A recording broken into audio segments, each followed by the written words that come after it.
राज्य में पाग मुख्यतः भाव सुखिला रही सर्वोच्च दिन तापमात्रा आम पारालाखेमुंडे 40.5 डिग्री सेल्सियस रेकर्ड कर पाखापाखि 10 सहर में तापमात्रा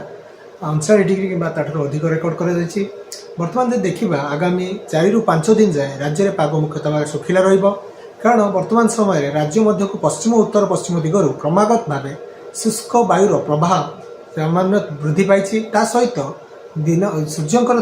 जो किरणर तीव्रता धीरे धीरे वृद्धि पाउथुवारु दिन तापमात्रा रे आगामी 4 ରୁ 5 दिन मध्य धीरे धीरे 4 ରୁ 6 डिग्री जाए वृद्धि होवार संभावना रही प्रभाव रे आगामी 5 दिन जाए राज्य रे किछि जिल्ला रे हमर ग्रीष्म प्रभाव हीट वेव कंडीशन रहिबार संभावना रही सहित आम देखा जो आम उपकूल ओडिशा रे उष्म आर्द्र पाणीपाग स्थिति रहिबार संभावना रही कारण तापमात्रा देखा स्वाभाविक ठाରୁ अधिक रोचे एवं आमर जो आर्द्रता पाखापाखि 40 ରୁ 50% मध्य सीमित रोचे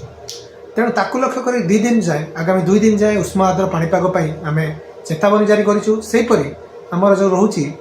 मुख्यतः भाव में आगामी 24 घंटा नहीं कि आम देखा 120 घंटा अर्थात 5 डे 5 पर्यंत हिट वेव कंडीशन लगी खास करके 17 ରୁ 20 तारीख मध्य राज्यर किसी जिले में आम पूर्वानुमान जो जारी करूँ तापमात्रा 43 ରୁ 45 डिग्री सेल्सियस मध्य रेकर्ड होवार संभावना रही खास करके देखा बलांगीर है झारसुगुड़ा है सहित सोनपुर बौद्ध नयागढ़